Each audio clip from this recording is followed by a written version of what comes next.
Thank you and welcome everyone. Good morning. Today we are here to talk about multicultural community awareness on COVID-19 and mental health. I've got a few experts with me today, and so we'll talk about a range of things over the course of next 1 hour. But first of all, I would like to acknowledge the traditional owners of the land we are on and pay our respect to their elders, past, present, and emerging. I would also like to acknowledge the organizers of this event, the Healthcare Awareness Society of Australia. Really thank you to them to help us convey this message to the community today. I'll also acknowledge the media of the event, the Indian Sun. So thank you to Indian Sun as well. There is a request that if people have any questions during the course of today, then they can put questions on the Facebook, and we will try and take up some questions and have discussions and provide some responses to them.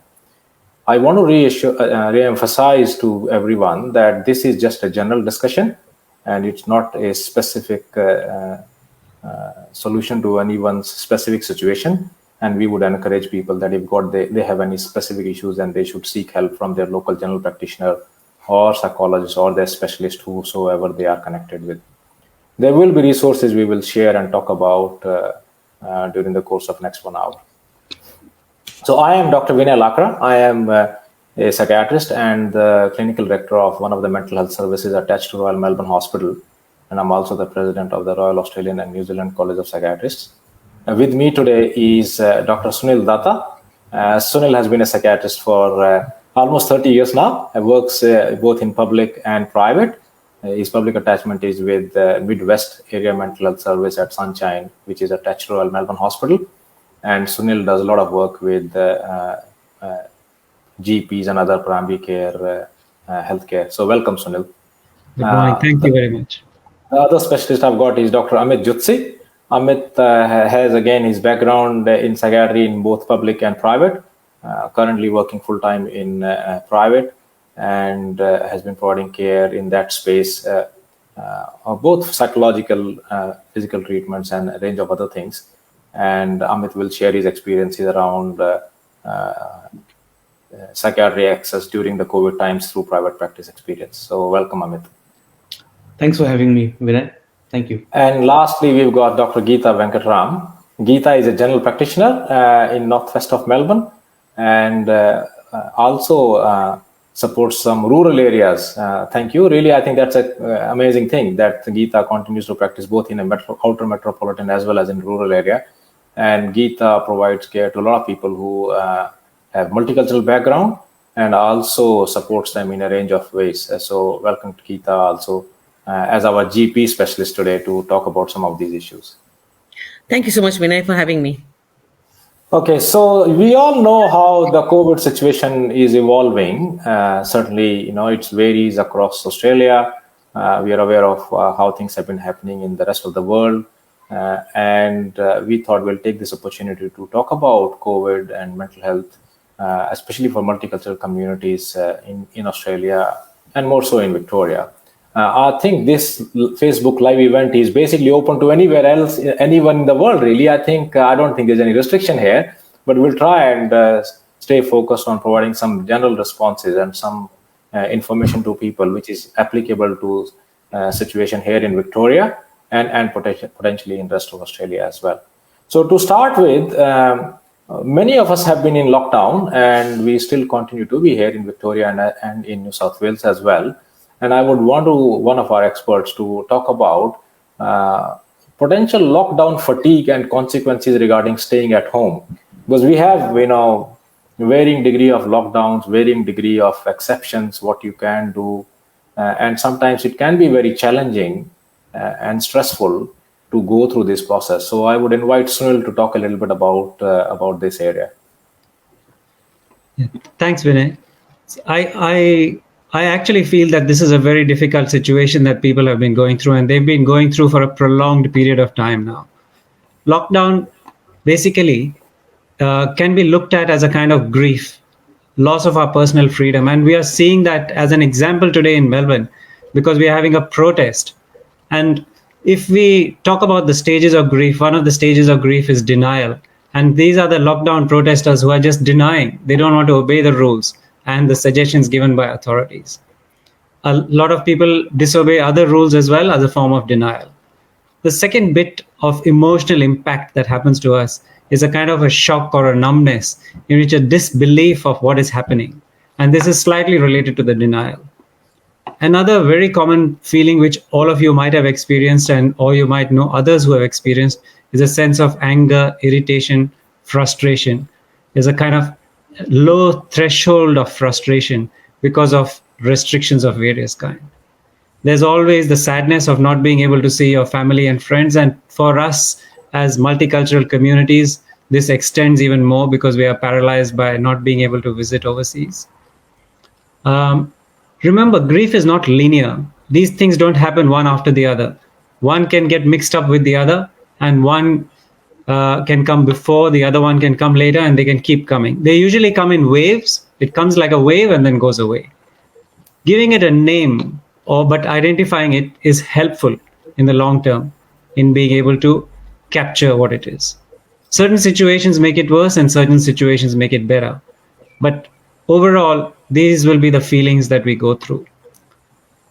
I'll hand So it back to essentially, what you're saying is that that this is a common experience, and it's experienced by many people, and this experience can vary depending upon how things are going at any point of time. So it's not particularly linear in particular way, but you can have a range of feelings, and it's common to experience these feelings. That's what you're kind of sharing, isn't it? Absolutely. And that's why I'd like to empower the people by making them feel that this is a common experience for all of us who go through these situations. Please don't feel overwhelmed by it. But if you do, then some of my other colleagues will be giving you quick ways in which how to get help from that. Okay. Well, I think there is, I have looked at quite a bit of information around this, and there has been some surveys because COVID has been there for more than 1.5 years now. And there have been some surveys and where they've looked at well-being and response to stress during different times. And they've discovered that when the restrictions have lifted very quickly, things get better for people. And so I think there is obviously hope when things will improve. But essentially, these are the situations we are currently dealing with. And there are ways to look after yourself. So the other bit which is related to it, we want to talk about today is self-care. So what can people do to look after yourselves or support them? And I invite Sunil first, and then we'll talk, Amit will add to it as well. Okay. There are two steps in which one can do. One is to reduce the negativity around you. And of course, the other thing is to do positive activities. So if we break it down into two, for example, if you're stuck with somebody who is quite an emotional person, we could all be in a very difficult situation. That person stresses you, you get stressed. So one of the useful things would be to limit your time with that person. If loss of privacy is irritating you, make sure that you get a little private place where you can be able to spend some time privately and be able to calm down. So, and the last thing is to milestone acknowledgement. Many milestones get lost, like birthdays, anniversaries, stuff like that. So if you can make it in a way that we can still celebrate those milestones, that would be excellent.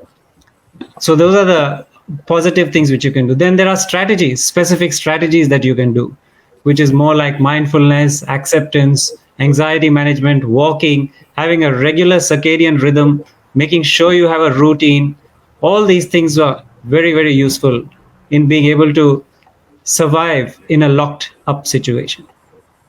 Okay, all right. And Amit, do you want to add anything to that?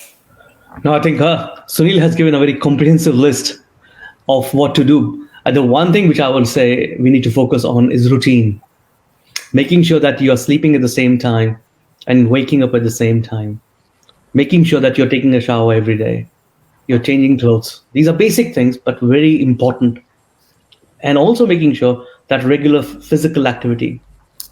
We know that endorphins increase when we do physical activity. So that really helps a lot.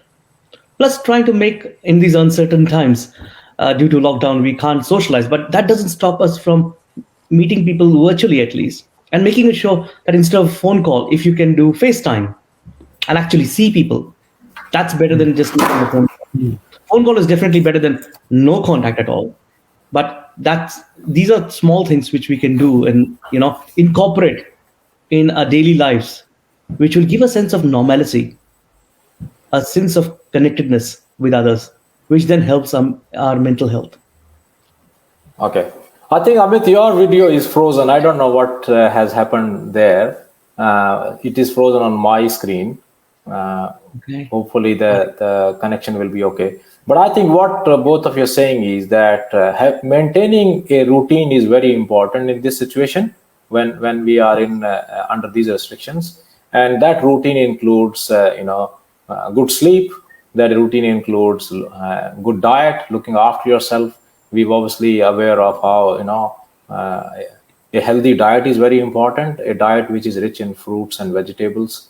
And then, of course, the role of exercise, regular exercise. One of the things I have actually done since we've got into this lockdown is to actually utilize my hour of exercise every day and go out for a walk. And I've certainly found that very, very helpful in clearing up my mind and keeping me well in that sense.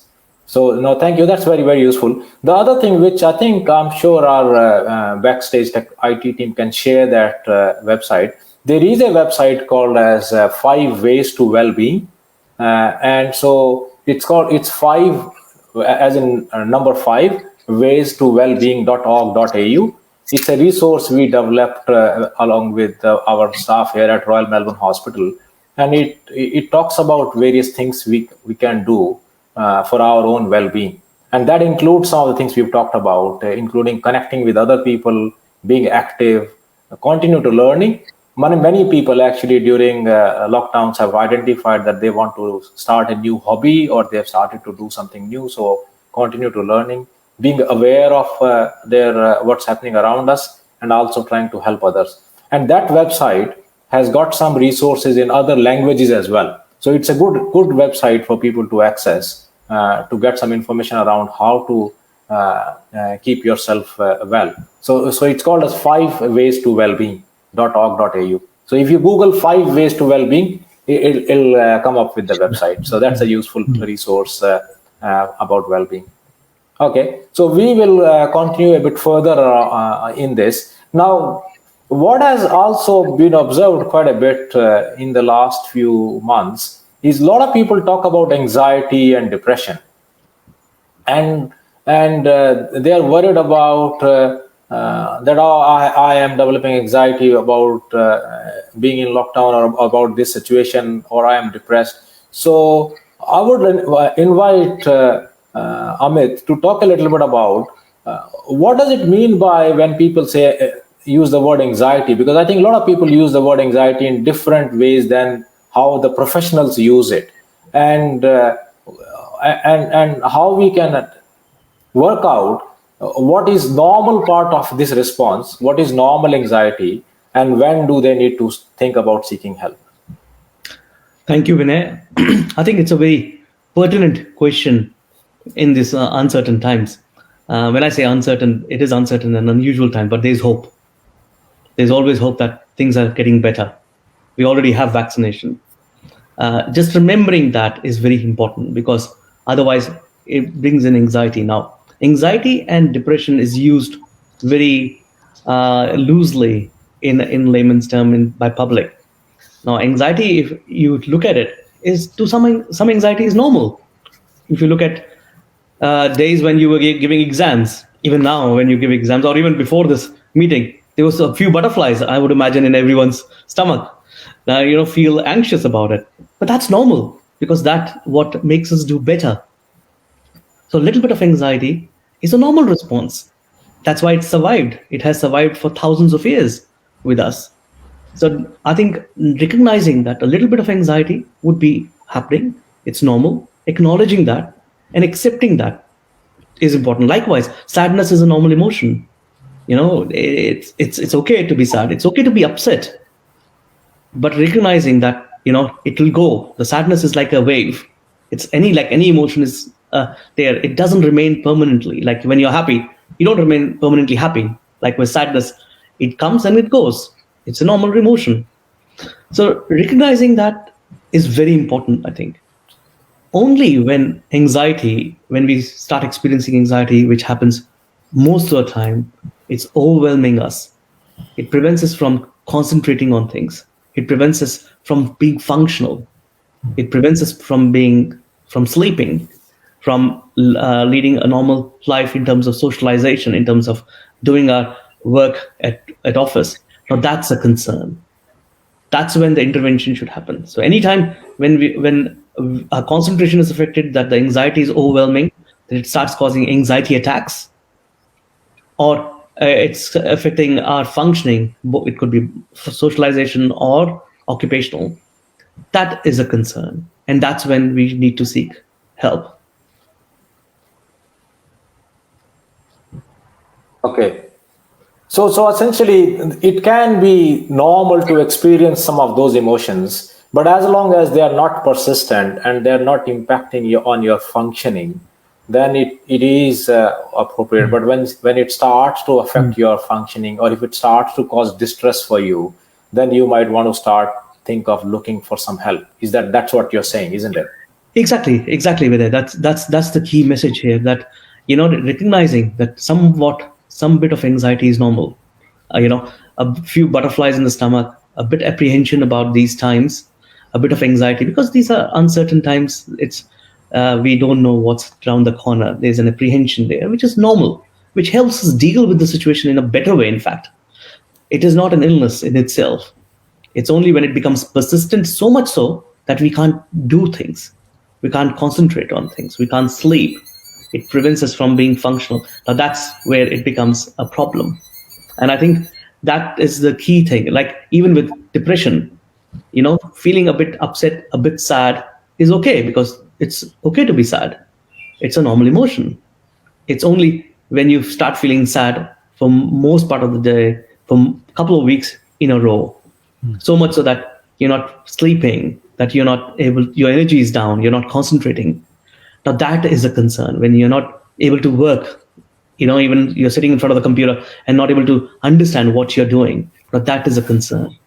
So I think having that demarcation. So if we identify, if there's a little bit of anxiety, it's okay. Go back to the basic things which we have been speaking about. Go back to your routine. Go back to exercise. Go back to taking care of yourself. Go back to talking to your loved ones. And also believe in values of gratitude, of trust, of hope. And you will see that things get better. It's only when things get worse that you start looking at seeking help. And that is a very small minority, I'll be honest with you, Vinay. That's a very small minority of people who would need help in form of therapy or pills. Majority of people are resilient. It's only getting this message across that a bit of anxiety is normal. In fact, it's part of our survival system. Okay, so essentially, there are things which every one of us experience normally as a result of varying things we experience, and only if it starts to cause distress, when it is associated with many other symptoms or problems, and if it starts to affect your functioning, then we would say that you need to look at starting to seek help. But obviously, as we talked about in the self-care part of it, there are things which you can do to keep yourself well, so that despite this situation, you don't kind of move into that direction. And I'm also noticing some questions there about some of these things from people about, how they can deal with issues when somebody is overseas. And so I think we talked about, trying to contact with family overseas virtually. A lot of us have seen that has been very useful. Similarly, also, there are some questions around loss of family members when people were overseas. And again, I think seeking support from your network here and seeking support and contact with your network overseas virtually, they are very important things. Essentially, I think as we all need to understand, as multicultural communities, we rely quite heavily on contact with other people within our network. And so we need to seek support from our existing networks. There's a lot of resilience within that network, which is an important thing for us to recognize. Okay, so we will. One of the other things which has happened which we certainly I'm aware of, and we've seen some news stories around increasing use of alcohol during the lockdowns and pandemic. And sometimes I've had concerns that because of this, people are using alcohol to cope with stress. So what are the things we should be worried about if in terms of when people are using alcohol? And besides what we've already discussed, is there anything else they need to think about or do to address that or manage that stress?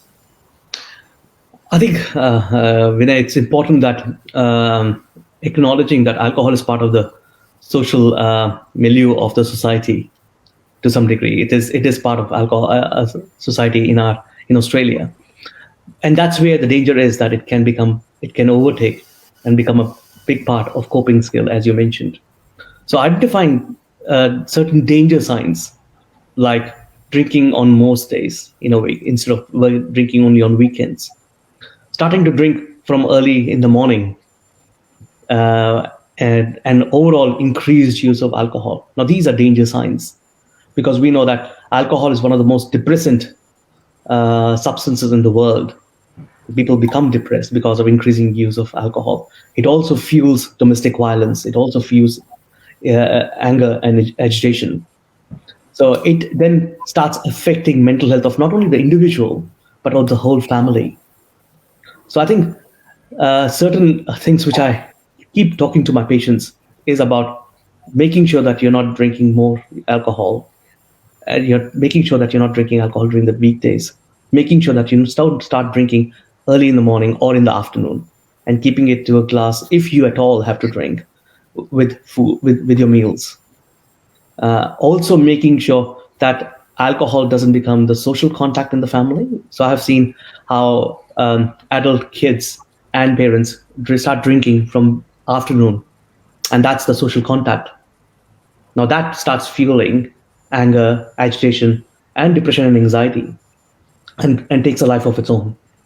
So making sure that we are not using alcohol, as you mentioned, as a coping skill, and going back to routine, going back to social contact within the family without alcohol, making sure that if at all there's alcohol there, and it is kept to the bare minimum.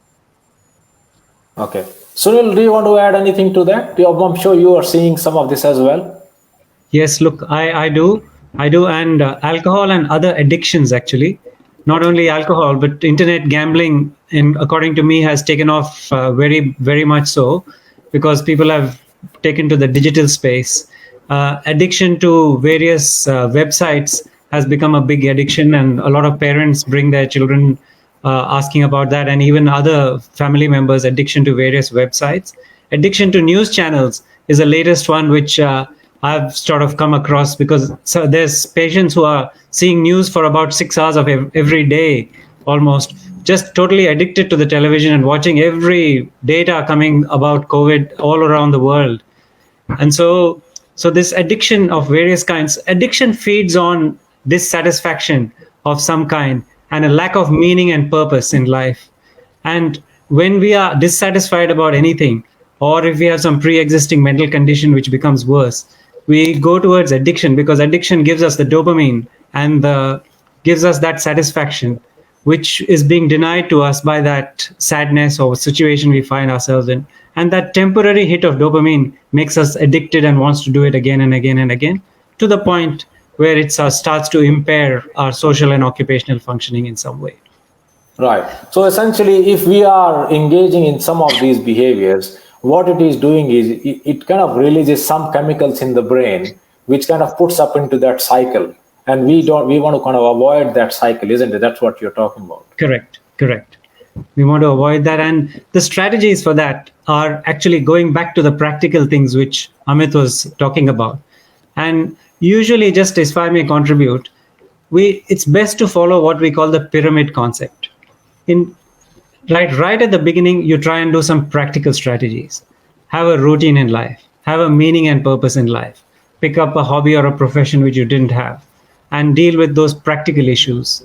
And if you can do it by yourself, by dealing with those lot of practical issues, then that's taken care of. If you can't do that, then seek the help of your family, friends, network, and see whether they can assist you in any way in this area. So first, little bit yourself with the practical issues, then try to seek the help of family and friends if you can. If you can't, then Dr. Geeta comes very useful, because you can always book in to see your GP and take some advice from your GP, who can then help you in various ways in being able to go through this journey. And lastly, of course, some professional help, and the GP can direct you towards the form of some professional help as well. Okay. Well, no, that helps us segue into the next part of it. But essentially, I think what both Amit and yourself are saying is that alcohol is not a solution to the problems. In fact, it can cause more problems, and so people need to really watch their use of alcohol. And certainly, the other thing you interestingly brought in is about kids who are using iPads or accessing Minecraft. I think some parents who are watching us, they might relate to it. I've got 2 young kids, and I can tell you that it has been a very significant challenge to keep them away from their tablets or watching TV. So we are all in it together. So if you have kids and you are struggling to manage their access to TV or to iPads and playing Minecraft, you are not alone there. And I think it's, as Sunil said, it's about making sure that there is a balance, that they are doing other activities as well.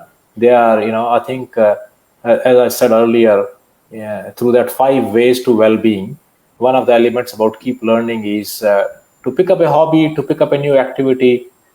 We've got lots of Legos at home now. We try to tell kids, make some Legos. Make some Legos before you can go and watch TV again. So there are those sort of things which I'm sure all parents can do. And I think we also acknowledge there is some data from various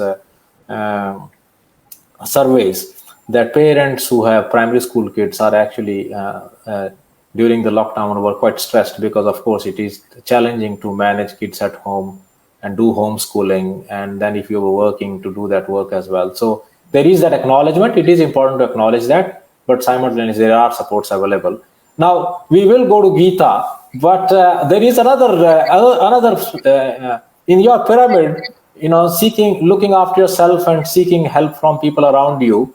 There is another resource which is available, which is online resources. So there are lots of online resources and helplines available to people to contact if they need help. And of course, there is your GP you can make contact with. And some of those resources are, there is a website called as Head to Health. Head to Health is a website which is developed by the Commonwealth of Australia.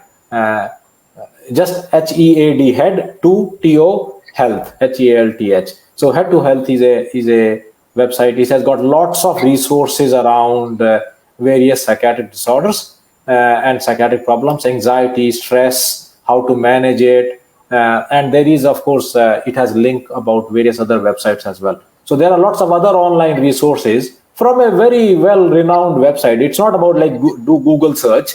I think it's important that people understand that information on internet can be very unregulated. So you need to really source your information from well-trusted sites. And Head to Health is a Commonwealth government website, and it has links to many other websites as well. And similarly, there are websites from Beyond Blue, Lifeline, and their helpline numbers are there as well, that if people need to seek help, they can contact that. But essentially, we'll move on to Geeta. So Geeta, run us through a little bit in terms of what sort of things you are seeing during the lockdown now, patients who are coming to you, both face to face, and I'm sure there are a lot of people are seeing you via telehealth as well. But tell us a little bit about what sort of things you are seeing. Thank you, Vinay. Because I practice more in the rural and in the urban areas, I have got a multitude of patients, affecting all age groups, I should say, all the age group. It could be old people, younger ones, and I have had children also. As Sunil said, I've got the old age patients who are always worried about, there's a vaccination hesitancy because they're watching all the channels. They're going to all the channels wondering, is this vaccine okay? Is that vaccine okay? Where should I go? What sort of help? As you said, 6 hours on TV changing channels. And I've had yesterday about young kids affected by remote learning. One of them, he was worried that I would get COVID, and he would want to come and see me all the time, wanting to say, can I see her? Is she okay? And again, yesterday I had another young girl affected, but because her mother was working in the healthcare, worried about mother, what if she dies? And if she's not going to be there, how can I increase anxiety? And she's not sleeping well. It's been going on from the last, I think, a month or 2 months. She's always waiting for her mom to come home and saying, are you okay, mom? What if you get COVID? What if you get a thing? I mean, and I had to just, again, talk to the child. And I had made appointments to see her every second, third day, saying that, look, we're all working together. We'll make sure we take care of ourselves. And again, emphasizing about the parents are looking after themselves. So it is not only affecting our elderly, the people, workforce people, healthcare, and all the essential workers who are working long hours, excessive workload. They are suffering with anxiety, not having and accepting a lot of shifts. And again, if somebody in the staff member gets COVID or something like that, they have to go get tested, they have to isolate, and the children are affected in many ways. Homeschooling has been a big thing, and some of the parents, are struggling with homeschooling, and they come back and tell me, I can't do this. I mean, is there any way that we can get some help? So that's where we step in as GPs. Please come in. We'll get the valid information. We'll guide you to the right way. We're happy to see you. We have to take it from there. Yeah. Yes, so that's very helpful. And I think I wanted to just make a comment about, I think Sunil mentioned about people watching media. One of the things we've been saying to people is that everyone has got there is a healthy and unhealthy dose of media. And I can certainly share my experience. I don't watch news all day or twice a day. I only watch it once a day for a brief period of time. There are people who are following the numbers every day. So you got to realize that there is an element of what is healthy dose for yourself. It might vary for different people. So if you start to notice that the daily media cycle, the news cycle is starting to cause distress for you, then that means that you are reaching to the point from where that healthy dose is becoming unhealthy for you, and you might want to take a break from it. So that's a useful thing to do. There have been some other comments and questions about increasing smoking. Again, with alcohol and other addictions, I think smoking is something which we need to be very mindful of. There's a question there about struggle with inertia from the moment people get up in the morning. I think one of the important thing is, yes, we're talking about range of routines and do things. But if you are in a situation where it is too much distressing for you and it is too difficult to do anything, it could very well be that you might need to seek professional help early. So I think seeking help early is very, very important. So we are already talking about seeking help. And so Geeta mentioned about seeking help through the GP. I've talked about online resources and various helplines. But what are the other pathways of care in terms of people who are experiencing problems which are, which they think that, yes, as we've talked about, that they might be distressing for them, or if there are others who say, well, I think I've got a problem which I need to see someone. So getting to see a GP is one thing. What are the other pathways once that process starts? Geeta, you want to talk about that? Yes, Vinay. What happens is once they make an appointment to see the GP, we try to take a bit of a history of each one of them, and then try to navigate them. As you said, trying to nowadays to get an appointment with any psychologist or a psychiatrist is being a bit difficult. So I think GPs are managing most of the patients who can be managed. But because we've got online psychological help, we are using them also. Then we try to make them we try to channelize what is that, which way we can go. And as you said, we have to have a proper mental health history, and we need to understand what we, from the GP level, what we can help them. There's something called mental health plan. Most of them nowadays, I think the Australian government have extended the sessions. Initially there used to be only 10 sessions. Now it's been extended to 20 sessions. So we always, we do the mental health plan and ask them to get them linked up with a psychologist. Either even some of them are not doing mainly telehealth, they're happy with that, and we link them up and make sure, and we follow them as GPs. We also follow them up and make sure. In some cases they might need medications, so we do start medications, because as you said, as Amit said before, if it's becoming little anxiety is okay. If it's getting more anxiety, affecting your day-to-day life, affecting your way to work, persisting, you're struggling to sleep, you're struggling to the increased anxieties, again, lack of motivation. Totally, somebody has motivation. You're not able to motivate. And as I said, you're not able to reduce concentration with your work, affecting your work performance. It is definitely affecting you. So giving them some time break from their work is one thing. I had a midwife who came and said, I have not slept for a few days. So I had to give her that sort of a break from her workplace and then manage her sleep.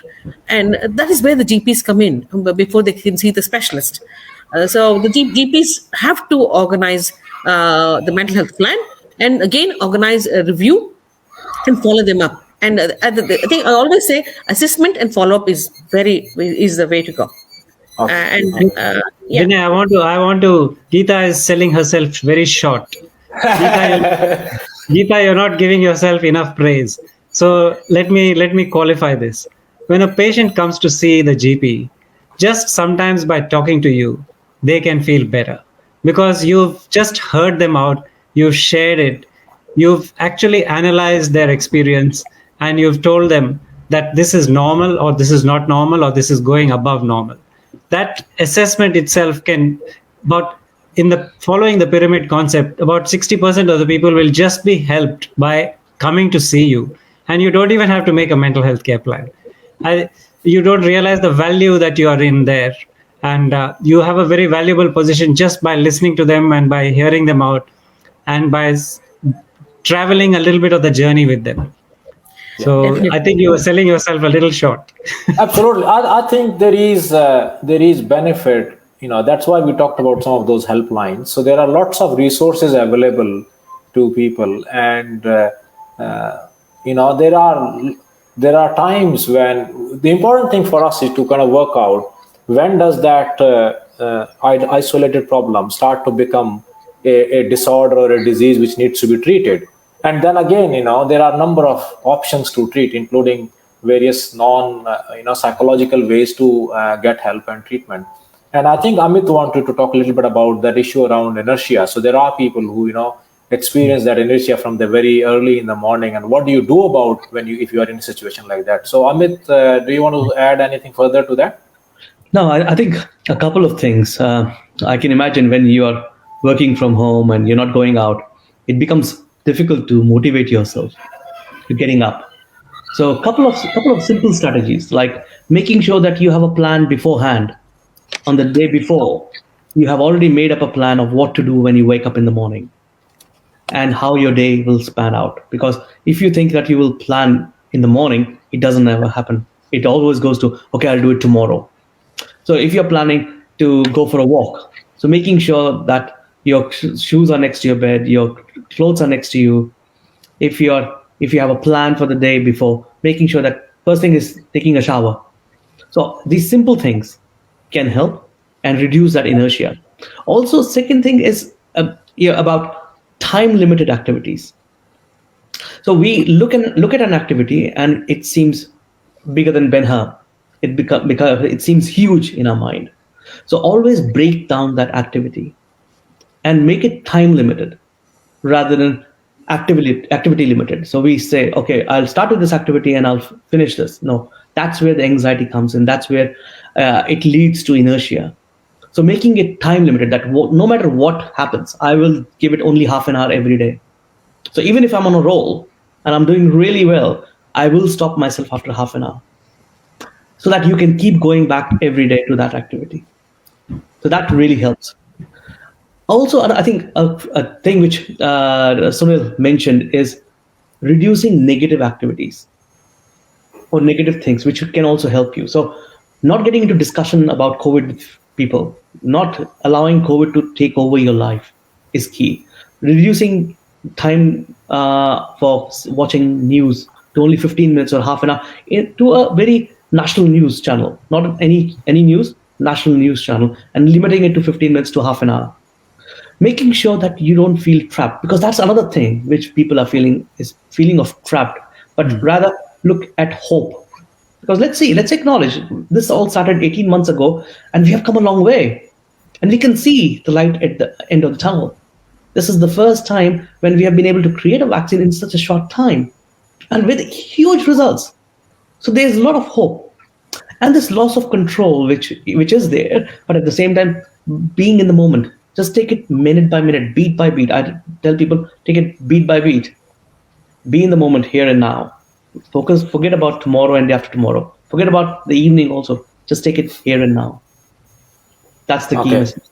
Yeah, no, thank you. That's very, very, very helpful. And do you want to add anything around smoking? I think we talked about alcohol and addictions, and I think there was something around, there was a question there about how some people are picking up smoking as well, or smoking more during this period. So as I think Sunil mentioned, where smoking is a part of, any addiction is part of boredom. Okay. Is a big thing which fuels this addiction, and they do give immediate dopamine release, which then makes you feel a bit better temporarily. But we know smoking causes huge impacts on anxiety. It can impact on medications you're taking. So if you're already being on medications from psychiatric conditions, if your smoking is increased, it's more likely that the medication level in the body has gone down. And that in itself can increase anxiety. So you need higher doses of medication. So smoking increases the metabolism of not only psychiatric medications, but a lot of other medications also. So smoking has a lot of course, everyone knows that how smoking is not good for you. So you don't want to really pick up all those unhealthy things. You want to pick up healthy things, healthy routines to manage all these issues. And there's been a question there about, people have talked about that there's a pandemic and there's a shadow mental health pandemic. And I can chip in a little bit there. Well, it's kind of no longer shadow pandemic. It's, I think, becoming a real mental health pandemic. And we just need to do everything in all possible ways to as Sunil talked about that pyramid, self-care and looking for what needs to be done. And if you're not, then you seek help from your networks. If not, then you kind of look for other online or other resources to get help for yourself. And if need be, then go to your GP or get further professional help. So we've talked about lockdown fatigue. We've talked about self-care. We've talked about anxiety, depression, substance use, when to seek help. We've spent some time talking about when to seek help, how to seek help, and what are the other online resources available to people or helplines available to people. We've talked about that as well. And certainly, I think a question comes every now and then is when to seek help in emergency. So what are the kind of red flags when you say you need to seek help in emergency? Sunil, do you want to talk about that? What are the indicators for, families, people who are there out there that, okay, no, this is a red flag. I need to get help urgently. Yes. It's a very good question, Vinay, and very relevant for general communities and quite specifically for our ethnic communities as well, because we tend to be a little bit marginalized. And so I usually start off these things by saying that we would, first of all, try and avoid an emergency if possible. And that means being able to pick it up before it becomes an emergency. If we can do it, we can actually avoid the emergency. If we can pick up our specific addictions or our specific issues that are causing a problem, and I can identify lots of them. One of the addiction issues which has been left is shopping addiction. And this leads to a lot of problems with families. There are kids who are earning, who have been getting JobKeeper, Job Seeker. They were suddenly earning $250 every fortnight, and now they were getting $700 a fortnight, and they are either on the net buying bad things or buying shopping. It leads to a crisis in the family. high emotional expectations. Parents from our communities expect a little bit more control over their kids to be more controlled. And being in the same environment, not going to work, observing their kids very closely has led to a lot of emotional turmoil. I try and advise everybody to let it not come to crisis. However, if it does come to a crisis, luckily in Australia, as you have correctly pointed out, there are so many online resources. The kids helpline is quite helpful. You are not, a kid cannot go and see a child psychiatrist or a psychologist. They are all completely booked out. Thereby, these online resources become quite useful. I actually advise the kids to seek these online resources rather than contact their friends, because they get bad advice from their friends. In fact, they tend to form a kind of a digital rebellious space in which 5, 10, 15 children are all complaining about their parents, and they formed a kind of a small rebellious digital group. Rather than do that, I advise them to go to these online resources, because what I tell them is that you guys know this much, but there's more information that's available on these authentic websites. There's the kids helpline, the men's helpline, and the domestic violence helplines, which I found quite practical, useful advice from them. Okay, so not only that they are helplines, but they've got their website as well. So they've got resources on their website. And so what we will do is, I think once we've finished with this, we'll ask Healthcare Awareness Society of Australia to probably maybe put a post on the Facebook with some of these resources. So that might be something worth following it up. So we've talked about that in terms of the kids' anxiety. So that's a very, very good point. So those resources are there. The other thing people would want to think about is that if there is a crisis, or if there's somebody who's talking about harming themselves or any of those thoughts, then that is also a trigger to seek help urgently. And the way to seek help urgently is either through those helplines or what we call as a local mental health service in your area. They have a triage phone number. Certainly, contacting your GP also is an important part of that, but you would want to seek help urgently. The other thing I want to comment is, I think you mentioned about many psychiatrists booked out and not being able to see patients, is because there is increasing demand. I think that is related to that shadow pandemic or real mental health pandemic. So there is many of our colleagues are working extra hours in order to cope up with that demand. But simultaneously, it's also important that we do not clog up the system by things which we can get help by contacting helplines or contacting online resources. So there is a place for it to get that sets of help as well. All right, so we've talked about that, and we've talked about a little bit about children and young people. But do you want to add anything else about access for things for children and young people? Any further advice to parents who have younger kids, what they can do to manage things, or when do they need to get help? I think we've talked a bit about it already during the course of the last 45 minutes. Any last thing you want to add, Sunil or Amit? I think I always often tell parents there's one thing which they can do, which no one else can do, is when they are with the kids, to tell them how much they love them, and to do simple things like hugging them, reminding them they are safe, which helps them ground. So besides listening to them, normalizing some of these experiences as normal anxiety, normal apprehension in these uncertain times, labeling them and normalizing that experience goes a long way in reducing anxiety. But also hugging them, bringing that touch into the picture is very critical, because none of the therapists, no psychologists, psychiatrists can do that. It's only the parents who can do that. So listening to them and telling them repeatedly that how much they love them and care about them, and focusing on doing activities with them, which helps to distract the kid so that they are not focusing only on COVID, because life is not only COVID. We can get some normalcy in this whole picture of spending time together, as you said, playing Lego together or playing games together, spending quality time, which was not possible possibly in the past, where both the parents were working and they had got time only over the weekend, and also on the weekend you have to take them to various classes and various games. Now this is the silver lining in this pandemic, is that we are spending more time as family. So let's utilize that. Let's try to sit with our kids and normalize things and play with them, which will ground them and the anxiety will come down. Yeah. And so listen to them, give honest information to them, reassure them, connecting with people virtually. I think you are absolutely right. A lot of people have talked about this, that one of the things COVID has given us is bring families together.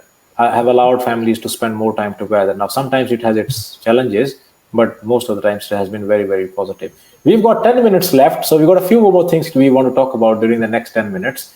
So we would have talked about some factors specific to the multicultural communities, positive or negative, in terms of how that is impacting the situation as a result of COVID and their mental health and well-being. So do you want to talk a little bit about that? What are the things which are specific to multicultural communities? We all belong to that communities. One of the things I have noticed is we are a cohesive group of people. We are, we support each other. We've got connections which run deep and very wide. So that's been very, very helpful in supporting and reassuring each other, despite the fact that most of us have not been able to travel overseas and we've had events happen overseas. I think we've managed to support each other very well. So that's been a very positive thing despite the pandemic. There anything else you have identified which is positive or negative? So look, Vinay, a few of these things. One is that we are a multicultural community and an ethnic community because we have originated from overseas, which means we are not as well connected with our community because of the travel bans. And the second bit that has happened is that most of our communities have lost a lot of relatives or had a lot of illness as a result of COVID. And that loss has not been able to be grieved properly because of the lack of communication.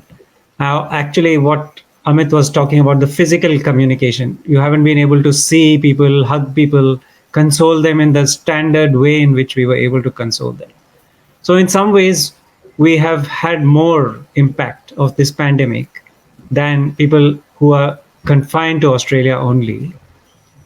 There are certain characteristics of our community which are different. We are inherently more emotional and more closely connected as a community than some others are. So just financial benefit or social benefit reaches us, but does not reach us as much as the emotional benefit reaches us. So there's a certain ways in which we are more vulnerable.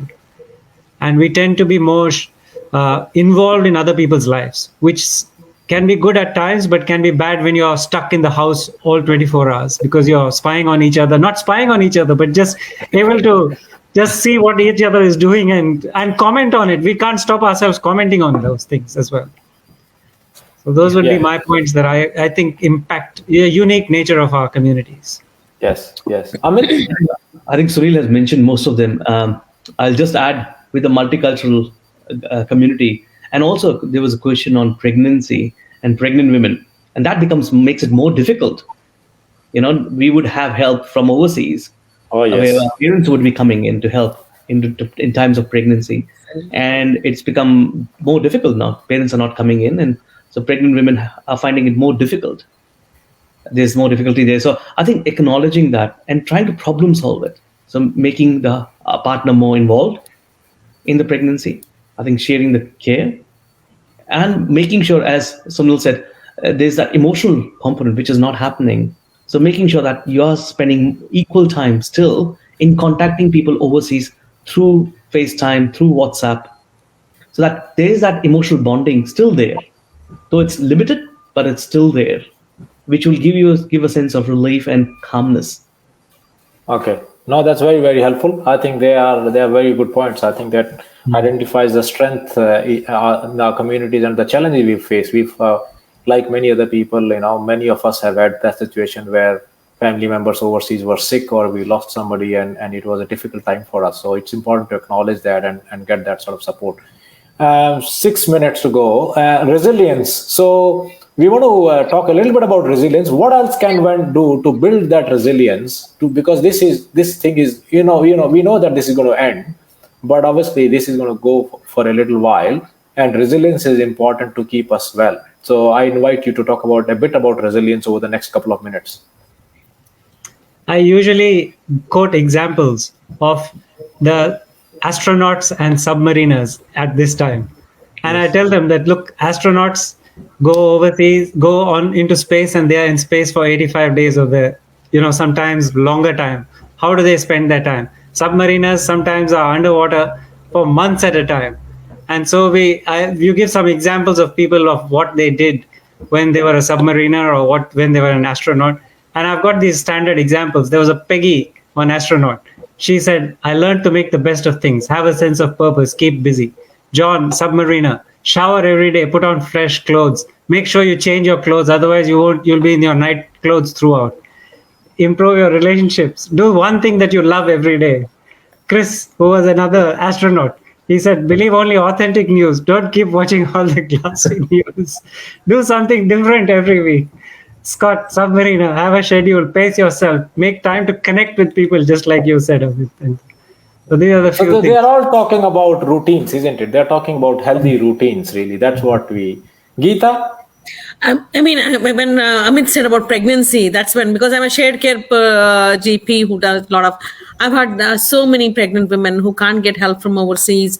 I had people literally in tears when they come to see me and say, Doctor, how will I manage this? I mean, will you be there for me throughout my journey? I don't have anybody coming from there. So, GPs, I think, they have a big role, especially shared care people who are looking after them and throughout their journey, almost like, and as I said, nobody's there. And the first timers, especially pregnant for the first time, it's been so very difficult for them. And it is, I feel, as I said, we're all emotional people. We connect. We as I said, it's been a very difficult time. And as I said, it's a small, we're all going, we have to do the right thing, get vaccinated. And now the government has given us more information regarding vaccinating pregnant women and breastfeeding women who can go and get more information if they want to from the GPs, get vaccinated, get your help.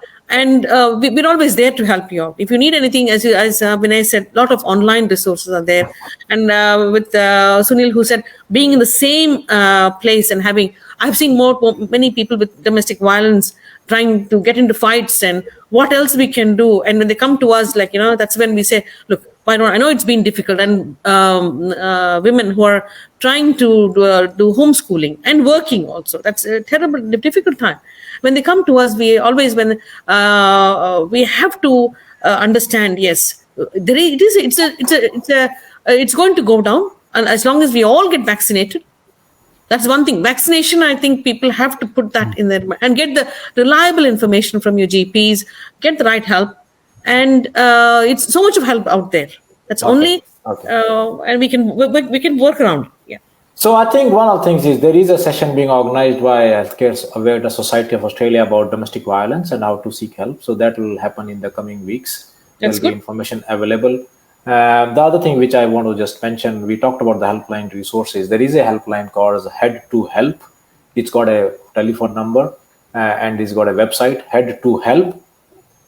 It's for free for anyone in Victoria and New South Wales. It's specifically created by Commonwealth due to COVID-related mental health issues. And if anyone requires an interpreter, that is also available for free. So people don't have to pay for it. So what this do is when you call that number, it's a 1-800 number, Head to Help, and then they will put you in contact with appropriate resources and services, and there is services available in terms of free interpreter. Okay, so we are in the last couple of minutes, and we want to just we've talked about resilience, and Geeta has talked about vaccination. Any take-home messages? And I'll start with mine first. I heard somebody talk about it recently. And one of the things was that our welfare is connected with each other. Unless we can't get out of it unless we look after everybody. And so that's where the message is that we are all connected. We are all in it together. And I'm pretty confident we'll get out of it. Geeta. My only thing is keep vaccinated, get vaccinations, and get the right information from your GPs or from any suitable healthcare professional. Sunil. Have a healthy lifestyle, get help early. Okay. And Amit.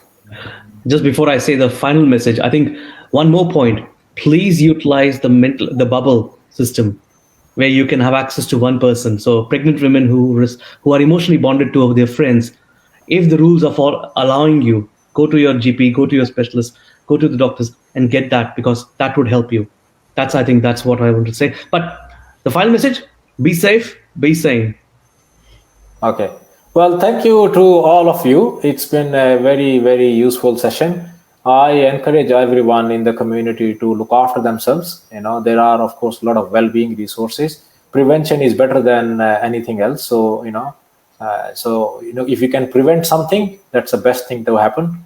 And then, but if there are situations where you need to seek help early. There are lots of online and helpline resources. You can access your GP, and of course, through the GP, you can access other professional services as well. But help is available to everybody, and get vaccinated and stay safe. And thank you to our panelists, and have a good weekend. Thank you. Thanks, Vinay. Thank you so much. Bye-bye. Vinay. Thanks, everyone. Right.